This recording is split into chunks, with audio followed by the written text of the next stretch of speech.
also represents one of our partners, Inclusion in the Arts. But that's not what brings you here today. Tony Borden is the director of Good Beer. He's a playwright and filmmaker, and thank you, and lives here in New York as well. And perfect. And Shannon DeVido is actress, comedian, singer, and writer.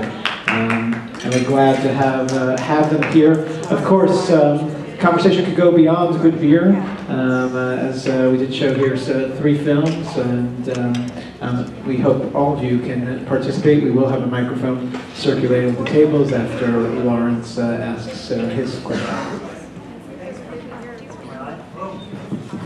Ah, there we go. Can y'all hear? Yes. Is this working? All right. Check. Got a mic? Hello. So, let's talk a little bit about the origins of this piece, where it came from, and how it evolved. Sure. There's a playwright in New York, Sam Hunter, who wrote a 10-minute film or theater. For TBT, Theater Breaking Through Barriers. A few years back, he actually picked Shannon and I to write a 10-minute play about, and it was called Welcome to Walmart. And we did that play, and people liked it a lot. And so we asked him to write something again for the 2 of us, and he wrote Good Beer, which we did a few years ago in this theater festival. And then Shannon and I had this idea that maybe it would be, thanks. This is fun, awkward. It would be a good idea for us to make that play into a film. Sam. And it was well received. Yeah, Good Beer was well received in the collection of theater pieces, and New York Times. And the New York Times said it was nice. But we had the idea that it might make a good film. It might be a good film, and we asked Sam about that, and Sam has gone on to do some really interesting film and television things himself, and he was sort of interested in an exercise of adapting the play into a short film.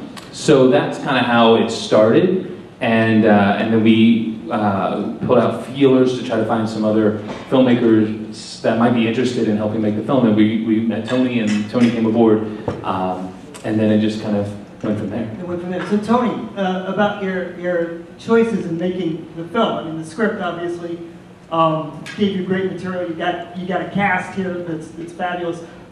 Talk about the elements that you took to sort of adapt it cinematically, black and white, for example, and sort of the soft focus.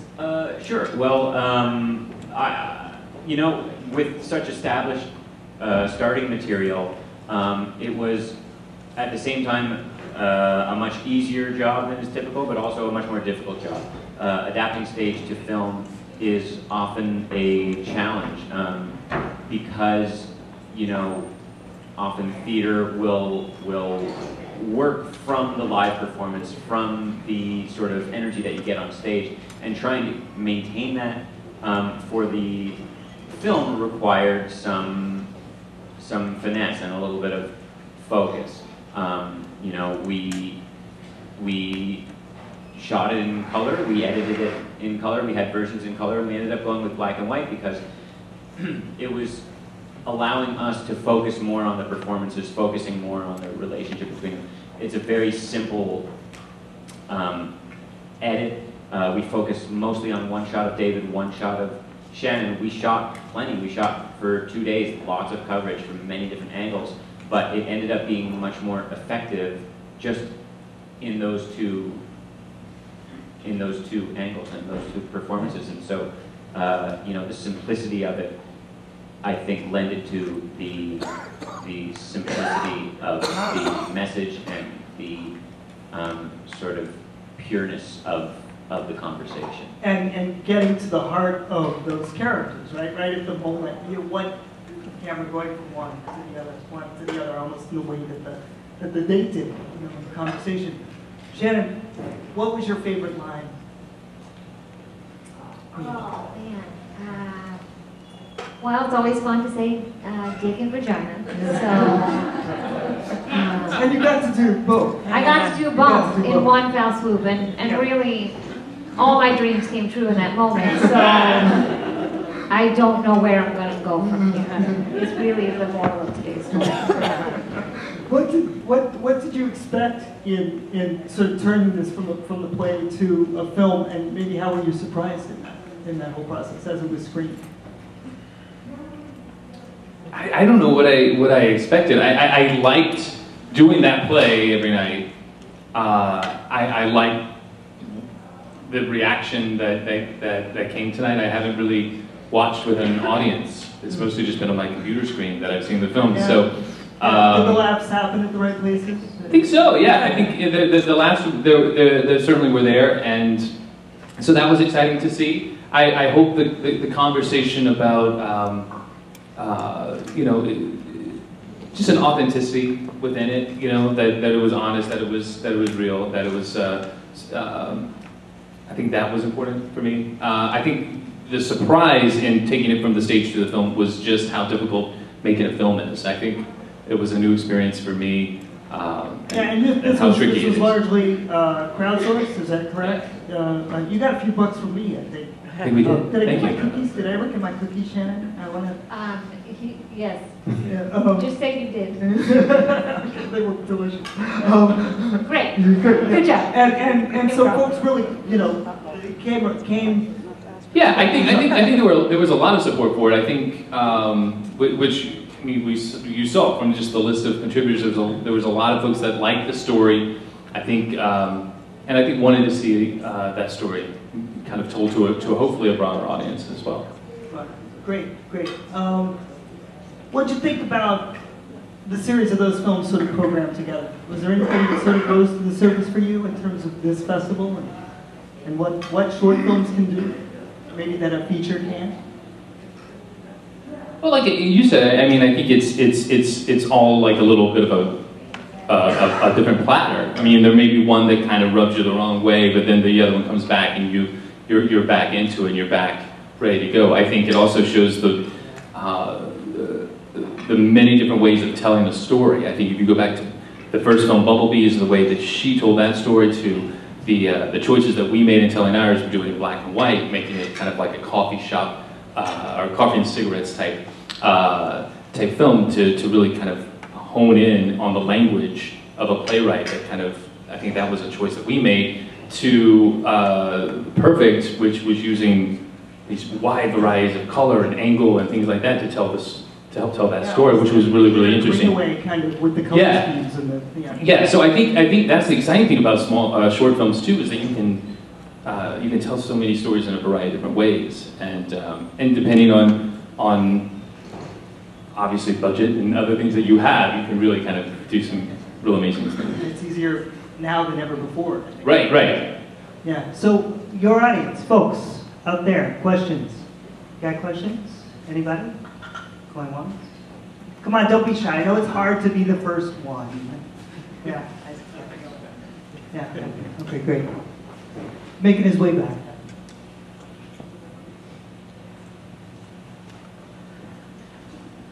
Hello. Shannon? Was that the... That's me. Oh, hi. That's her. Hi. So, what was left for you in that date? Why would you not just say, like, please go do your work thing you're lying about?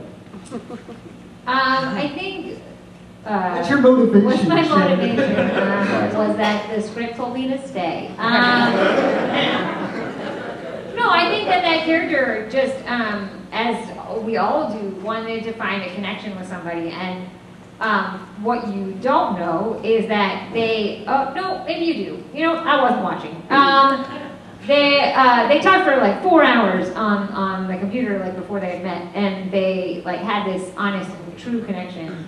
And I think that she wanted to get something out of it. She wanted something else from him, and I think that she saw that she could get it, and she was hoping that he would kind of let a barrier break down so that he could kind of reveal it to her. And I think that as I am, she was very stubborn and wasn't going to let him get away with crap.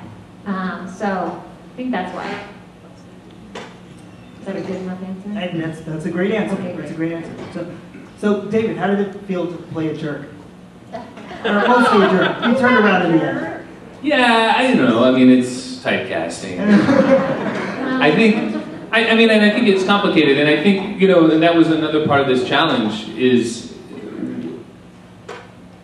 in making a film, you know, we cut some stuff, and there was a kind of different type of ending that we couldn't do with the way that we decided to make the cuts, which I think with a couple of extra shots, you know, we had funding, or, you know, we had the money to go and like do like, oh, we can just go do a couple more shots. Maybe we could have made, help tell that story a little bit more, because I think it is difficult for him to get up and he leaves and he comes right back and you don't have his moment of, why did I just do it? What am I doing? I want to talk to her. The transition. The transition of I want to talk to her, and you know, we don't necessarily get to see that, and so you see him come back hopefully with an apologetic, I'm sorry, I'm a dick. I want to sit back down and talk to you, and hopefully that we felt like that is kind of what we could convey with that last moment. But we didn't get a chance to really maybe find that shot that kind of nailed it, based on you know, again, some of the exciting parts of being a small and independently funded film is you don't have the option to go back and do like another day. Or, Right. You know So what I mean? you make other choices. Like, so you make Right. other choices, right? With the, Right. in order to tell that same story. Exactly. There were many different versions of the film that could have been told, and in some of them, you know, through the editing process, at times it turned into, you know, they're having a nice conversation. David says something offensive. Shannon forgives him. They're having a nice conversation. David says something offensive. Shannon forgives him. And there was this, you know, sort of strange pattern of that. And what we wanted to try to do was to try to create a balance of imperfection between them.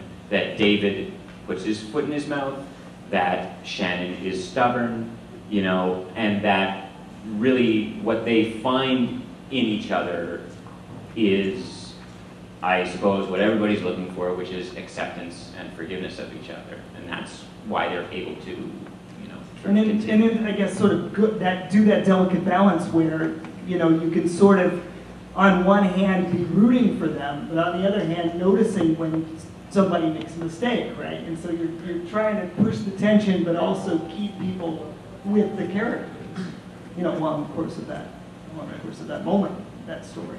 Yeah. Great, thanks. I was just going to add to that right in that line, as far as watching these films and seeing this connection between, I'd say, all the films tonight. Of course, we keep hearing the words perfection, and you hear that a lot in the film, and you're all keeping it up.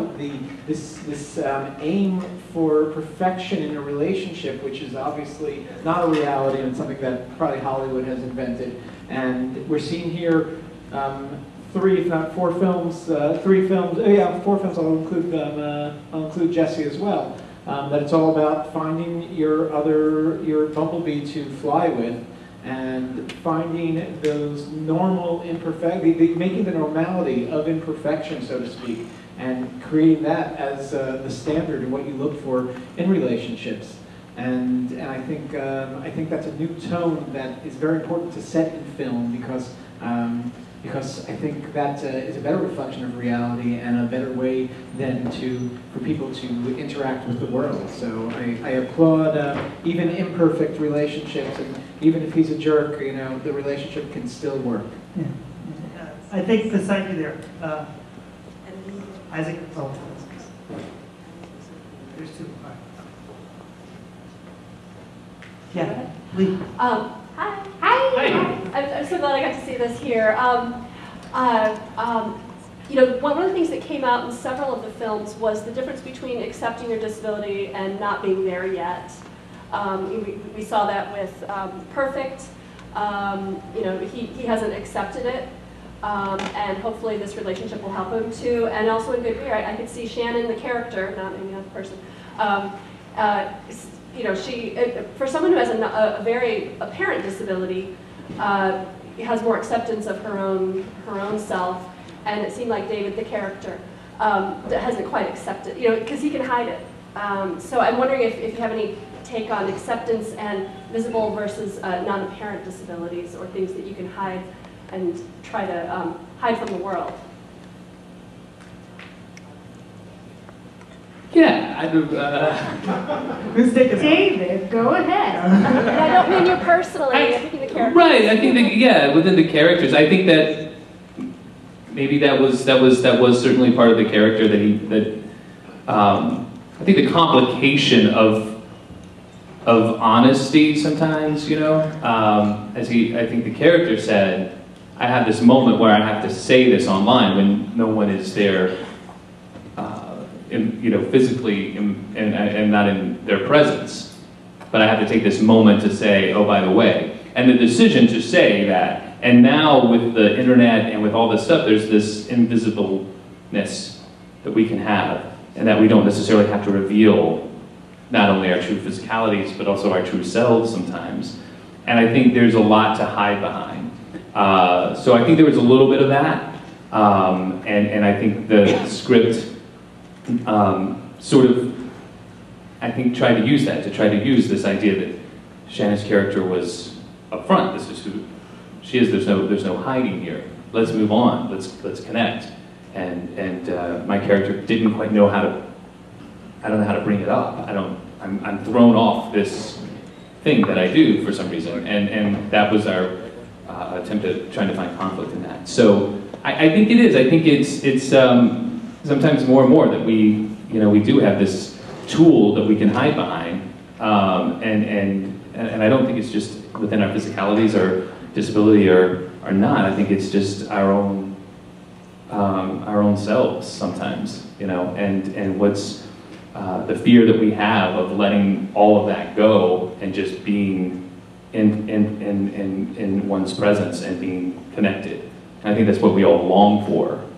Right, but sometimes we don't get in it. that moment, even with your nervous tics, whatever the thing might be, right? Just Right.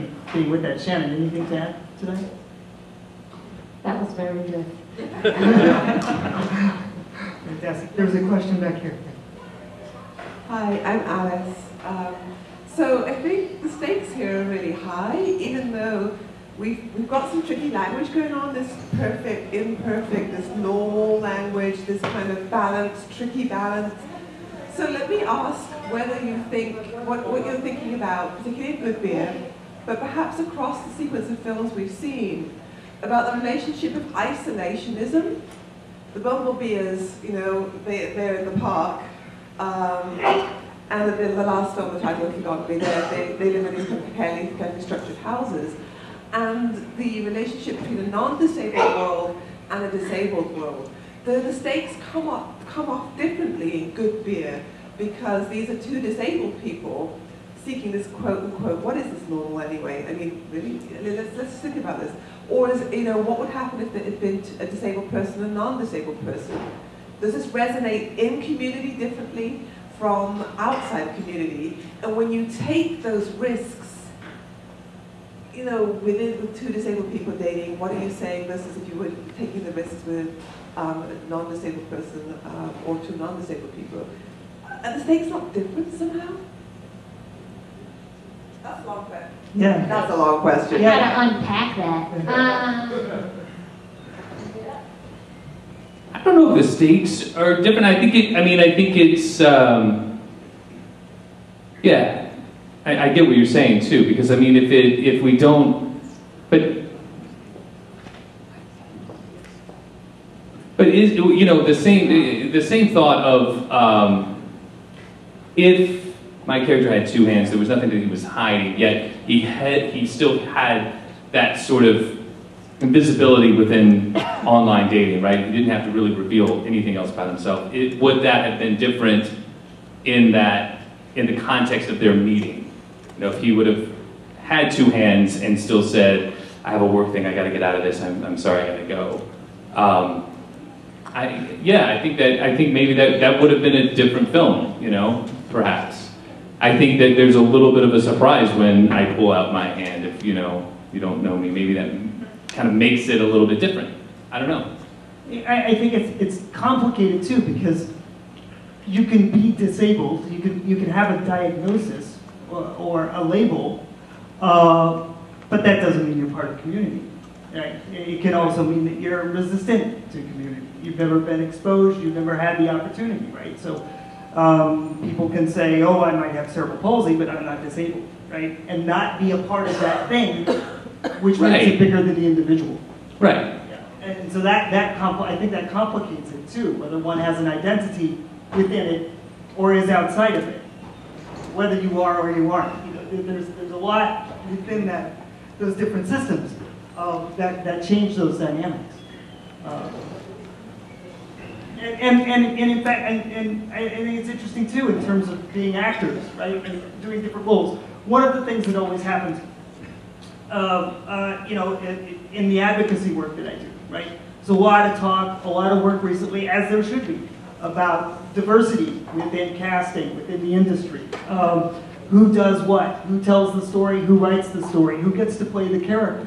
Right? And I think one of the things that's sort of unique about this, and shouldn't be, is that even within that dynamic, it was written, you know, for you, and I probably in collaboration with you to some degree, and then you were able to help create it and produce it. And I'm curious to know what your thoughts are and how that changes the flavor of what you did, the tone of what you did, the nuance, right? You know, does it get some subtleties maybe that might not be there otherwise? You mean like if a able-bodied person was playing like my character or David's character? Or something? Yeah, or if without you sort of informing the roles, not only how it would be played, but how it would be written.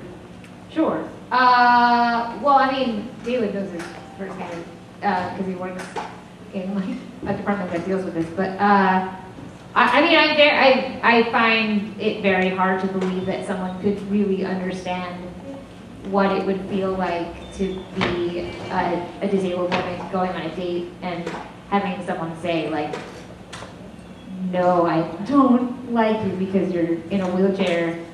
Like I mean, it's different face to face. Right? Sure, Yeah. but I think that like an able-bodied person in that position, yes, I'm sure that they've been on a date and they were like, you have brown hair and that sucks. But like, I don't think that anyone could sit in this seat and like pretend to be a disabled woman and know that feeling. So I think that it goes deeper, and I think when you authentically cast, I think that's what you get. You get that deeper level of understanding to know exactly how that feels, because it's 100% happened to me.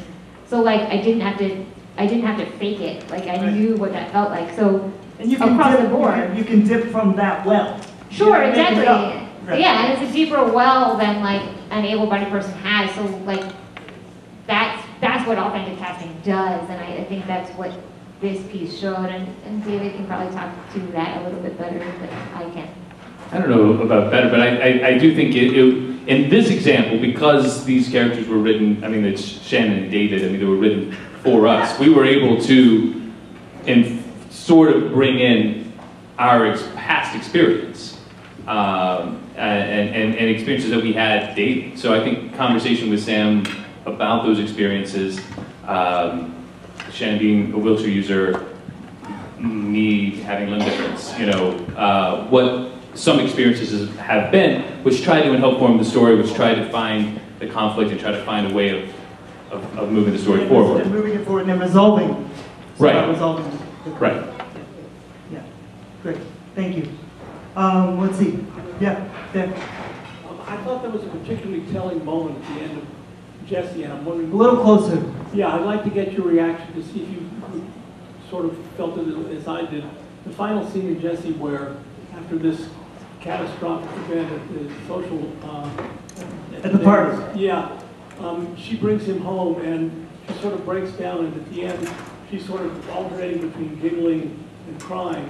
And it seems to me that this really reflected the ambivalence that caretakers and that people in close relationships with people with disabilities experience. I mean, I think that's what it was intended to demonstrate, but I'm wondering if any of you have had similar experiences where you find a very ambivalent reaction or a very, very ambivalent feelings on parts of people. Well, and people are complicated and emotions are complicated and they're messy and often things happen all at once. You know, you have this collision of responses that sort of snowball out and change with the situation. I think any, you know, the factors which lead to that can vary, but I doubt there's probably anyone in this room that hasn't experienced that to some degree. The question that I would have in terms of that film and that narrative is what does that mean for the both of them? You know, that was where I felt the ambiguity was, is what does it mean for her and what does it mean for him now? And then what is the audience left to surmise from that, from the way that played out? Anything? No, I think you're right. I think that was sort of the complication for me is, and I think this is the second time I saw it, and I tried to look at it possibly a different way than I looked at it the first time, and I think it's you don't really know what that means, and I wish there was more. The Jesse story was there was a little more focus on him. Yeah, I found myself just really kind of seeing the sister, and I understand that was probably the choice, but I was curious. I thought there was more that could be in the sport. I did find myself wondering, how would this film be different if it was told from Jesse's point of view? Right. What would our experience of that film be? Yeah, so Tony, I was going to just agree with you that you know, emotions are complex and people are very complex, and you know, it's funny that sort of ambiguity or that ambivalence that you sometimes don't even realize was there. I've seen the movie a couple of times. At the end of the movie, you know, she's had this very traumatic experience. I'm sure it was even more traumatic for Jesse in this party situation. He turns around and starts laughing and doing their thing, and she doesn't quite know where to land with it, and she says to him, "I'm sorry." And you know, one time I saw the film and I thought, oh, she's saying I'm sorry that I put you in this situation that it was clearly uncomfortable for you. The other time I saw the film and I thought she's saying, I'm sorry that I can't take this anymore and we're going to the institution. Mm-hmm. So it's very difficult to sort of understand those things through the point of view of an audience member. And I think that the good thing about films of this variety is to really sort of twist that nerve and to you know, sort of underline that complication. And I think as a filmmaker, I think it's when it works, right? I mean, I guess it's always a bold move, but especially when the payoff is there, it's good. Especially, but as a filmmaker, it's kind of bold to have that be somewhat ambiguous, right? Because you're trusting your audience then. You know, you're trusting your audience is going to take away with it whatever they take from it. Yeah. Thanks. Last question. Which of the Lintons get it? All right. Okay. There's something I've been thinking about since a film that I saw many years ago that some of you may remember. I think it was called Passion Fish. It was by John Sayles. Yeah. About a newly disabled woman who comes home, and there were a series of caretakers, and then the one she lands with at the end turns out to have a hidden impairment, some kind of former addiction and so forth.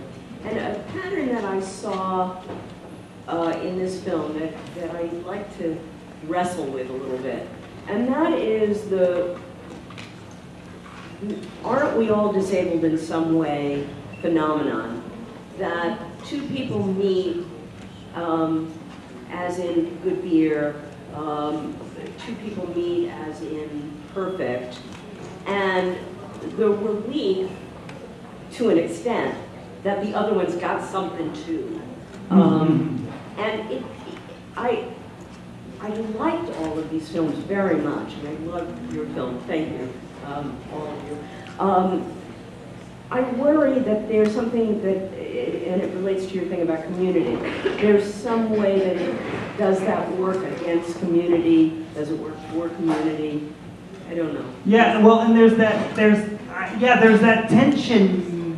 There's that tension there that I think that exists within the culture and within the individual often. You know, you got the tension in the culture and the tension in the individual, and not to be ambiguous again, but I think it can go either way. And I think it often does go either way. I think it can depend on where the person is at the time.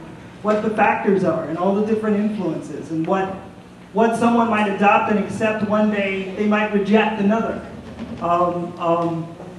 And I think the question that comes to my mind from that is, if that's reinforced again and again in different narratives, in different ways, does that then become what one expects because it's what they've been shown? You know, it sort of becomes the norm by default because people haven't been exposed to anything else. Yeah. I don't know. No, I don't know. But yeah, and I understand that is troublesome, and I guess I kind of get that now. I think I understand where Alice was going. I think it is an interesting kind of conversation of why does it have to be the oh, I only have one hand too, so we can connect. Well, but I think for us it was just like, hey, Sam Hunter's trying to play for us. We want to do it, you know, and so. But I get that, and I think, but I agree. Like, is that all that we see? That if there's someone with a disability, then, and because I do think that has been a narrative culturally and historically, right? That like, oh, you know, you've got one hand. I know this girl that has one hand, or you know, blah blah blah. You guys be perfect. That happened to me once. We have nothing else in common. We have nothing else in common, but you know, we can hold opposite hands. It works. I mean, that really, I mean, so sometimes I think that is within our historical sort of consciousness or narrative maybe, and maybe that is something that we do see a little bit of a pattern about. I think it's interesting too because, you know, growing up, there was always sort of, you know, with my own evolution, there's sort of this tension where people would say, oh, you know, why don't you find another disabled person? And then there was that stubborn part of me that said, well, why do I have to do that? You know, and then at some point I grew into it and I thought, well, why not? If I don't date another disabled person, then I'm doing the same shit that they were just saying, you know what I mean? And you know, it had the boomerang around inside my head for a while for me to kind of parse it out. And I think the culture is kind of hopefully doing some of that too. Right. You know, not imposing it, but but also saying, well, wait a minute, why shouldn't I or should I? And wait, what else do we have in common? Right. Yeah. No, yeah, absolutely. I think that's it. So that was the last question. We're going to go on. Are we doing dessert now? Is this the dessert portion? All right. All right. So he did give you the sort of caveat, the little warning. This is the adult portion. This is the ReelAbilities After Dark. All right. So just know that you're in for, you know, a little. I don't know. Would you give it a rating? Would you give it a rating? Yeah, no. I mean, listen. PG-13? Actually, it's not. It's not. It's not what you think. It's not blue. I'd like to say that, you know, up until now we dealt with dating, and I think we're moving on to other topics here that go beyond dating. And not all of them. I will say your desserts will be sweet. I think these films are a little more savory, and we hope you enjoy them. And I think it's actually going to take the conversation to the next level. So a lot more to say, a lot more to discuss, and thank you all for joining us. And we'll be back for more. We're going to bring out desserts, and then we'll run. And a man you'll recognize as well, Rich Hinz is the star from Mobile Stripper. I will note that in our brochure we had a horrible mistake and mentioned Parkinson's when that is not the disability portrayed in the film. And you can discuss that a little further if you want to. Yeah, because it's not even really depicted, discussed, right? It's sort of left up, talk about ambiguity again, up to folks expecting whatever assumptions, expectations, or whatever. I want to know. Delightful film, congratulations. I want to know how this story came to be. Tell us the origin of this. I want to be in the pitch meeting, basically.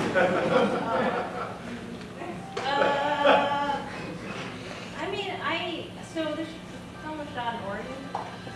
In like just get a little closer to the mic. Oh, this film was shot in the middle of Oregon, and I was out there for summer working on this farm, and so it was like between film my film semesters, and I was working on this farm, and one day the farmer's daughter came to visit, and she was from Vegas, and she was kind of like the woman of the night. And I thought, wow, you know, what is this kind of an interesting juxtaposition between, you know, sort of this city life and this total agricultural life, and I just wanted to make a film that was sort of about these things coming together. Yeah, so that's how the story kind of came about, and how Rich came on the project. We shot this was an idea that was like floating in my head, and me and Rich shot another short film, and I was like, you're going to be in my next film. And so I tried, you know, worked together and shaped it, and, you know, that's how we got it. Great, and in terms of your character, you know, you get the sense that as the film begins, he's just sort of going about his life, right? He's got his job, he's got his mom, he's, you know, maybe not very exciting, right? And then all of a sudden, in the parking lot, as these things do, this sort of shakes up your world, you know? Well, why don't we get into it? We were talking about this before. Was it a conscious decision to not get into any specificity with regard to the disability, just sort of let the character be the character? I didn't really think about it as there was never a thought that the film it would be a film about disability. So when I met Rich, I mean, it was more about, you know, his physicality and mannerisms as an actor. Right. And so I never thought about building a story that was focused about that. And a lot of, so it was never on my mind to sort of draw that as an attention, because I wanted to, it's kind of about these two characters who are sort of judged, who kind of might potentially be judged from the outside. And so, like, I didn't write this, but someone else wrote this, but said that the idea of the stripper, or stripping, you don't see any real physical stripping of the stripper, but it's about stripping away sort of this outside appearance that, you know, this sort of, and kind of finding, they both kind of find who they, you know, kind of find something about each other that they didn't think they didn't know about in the beginning. It's sort of, you know, revealed. Yeah. Well, how many people we have here? Would you say? Isaac, how many people? 75. 75, okay. For the 75 people sitting here, the people attending this festival, I just want to say thank you for that. One of the things that you know, has continued to sort of be a theme throughout these sorts of events is, why can't the disabled guy just be the security guy? You know, why does the story have to be about disability? Why can't it be about character? Right? We focus on character. So, round of applause, everybody, round of applause. This is so I want to say thanks. Oh, no, thank you for for showing support. So, talk about your process, sort of in inhabiting that character. Well, you know, I could say it was a great role. I really liked the script. I said, hey, you want to be in the movie? I said, yeah. But it was a really good script. I think Shirlyn wrote a really good script. Like Shirlyn was saying, I like the idea that it really has, I would say it has nothing to do with the character's disability, because it obviously feeds the story. But it's not simple. It doesn't become a narrative. It's not, right, it's not this idea that if you have a disabled character, the story has to be completely centered around why this disability is impacting something or other, some other kind of crazy nonsense that I'm happy to get beyond when we start, you know, so, and the first movie I did with Shirlyn really did the same way. She had the script of that one before she even met me. And then that was kind of, it just sort of happenstance that we came together. What Shirlyn didn't tell you was that film won the Jameson First Shot film competition and gave her the chance to direct Willem Dafoe. So she didn't mention that part. Oh, sorry. That was the first film that we did, which led into the second film. I kind of think this film is sort of subversive. There's like lots of levels. If you look at the character of the security guard, and if you consider that he has a disability, some things that you don't see with characters who have a disability in film are, he's been divorced, which means he's been married. Right, and the mother talks about that, right? Right, exactly. Yeah. Mom doesn't take care of him, he takes care of mom. He can drive. A stick shift, no less. Yeah. That was a lot of fun. Yeah. So, and I think it turns a traditional mainstream film depicting disability. Those things don't happen.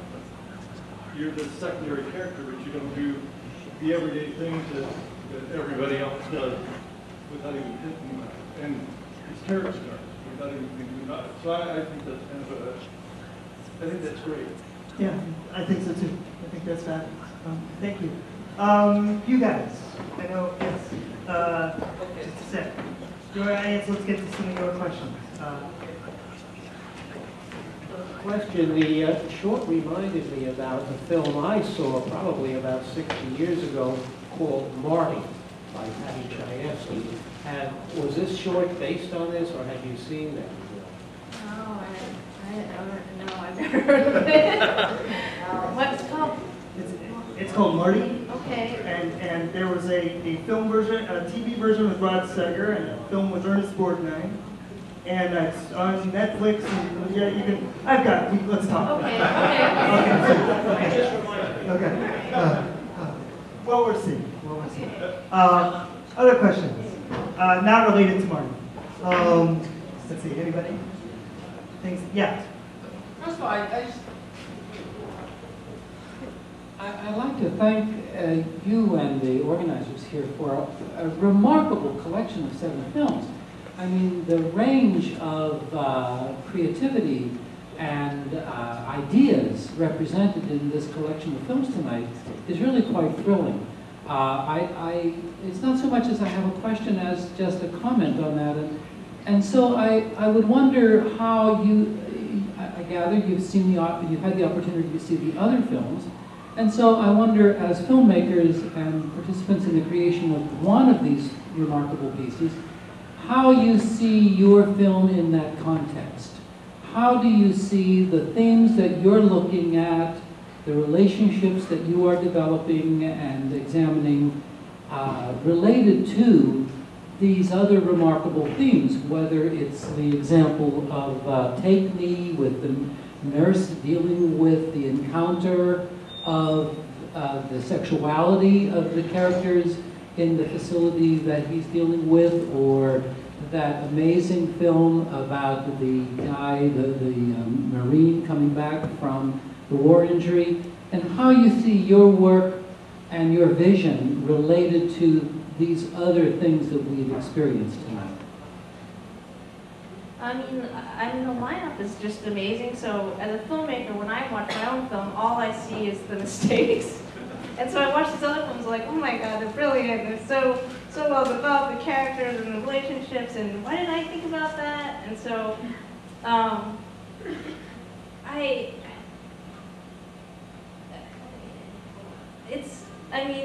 it's more like I watch them and more in awe of what they've done with the medium and how they treated the characters and relationships that I didn't touch upon. And I don't, but and I know they're all related in relationships, but I like to see the nuances of, I think what's interesting is the nuances of all the relationships that were in the program. Well, I think kind of what strikes me is, particularly in this last block of 3, but certainly throughout all of those films, is the mundane nature of the tasks being represented. Or maybe not mundane, maybe the everyday nature of the task. It's like, these are things everybody does. And the word everybody has to be in there, because everybody does it. It doesn't matter who you are, it doesn't matter what your personal physical attributes contain. You know, people who are married want to have sex, as we saw in the movie. That comes to no surprise to anyone. So it's just, it's everyday people doing everyday things. This guy's going to work, meets up with this stripper, so they go on this little adventure. I mean, maybe that doesn't happen every day. Not in Oregon. Oh, yeah, no. Washington, maybe. Anything think that's what I like about it. It's like you're not force feeding this narrative that's trying to pigeonhole some particular physical characteristic about something. You're just putting people in everyday situations and telling a story. Or putting everyday people in sort of unique situations and seeing what kind of fun chaos comes about. Right. I mean, in any of these films, you can look at the relationships that are being compared, and you can see able-bodied people in these relationships, and essentially not really veering very far from the narrative to tell the same story in a lot of ways. That's what I like about this movie. And I don't know, my assumption with Him Take Me, which was the one with the intimacy at the beginning, that it was the nurse who had the evolution, right? Right. Yeah. Exactly. The different sense as he was leaving there than when he was having the meeting with his boss.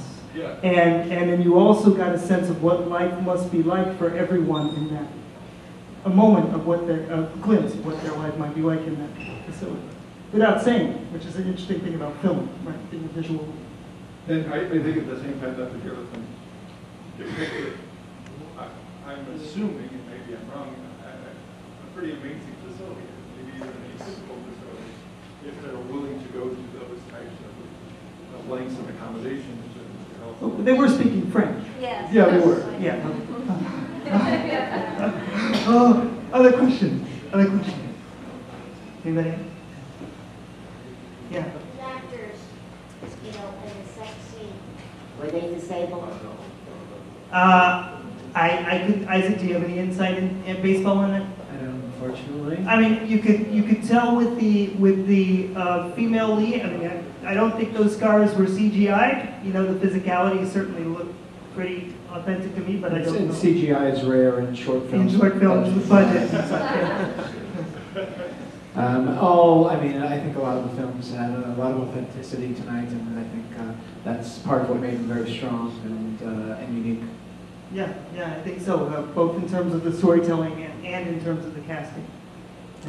I think amazing films, amazing performances. That's something to just, I think, through and through. We just saw here tonight performances that you don't get to see in mainstream, huge budget films, and people can bring in great performances in the smallest of budgets, and I think we're very lucky to have these films. So thank you to all the filmmakers for making these wonderful films. Thank you.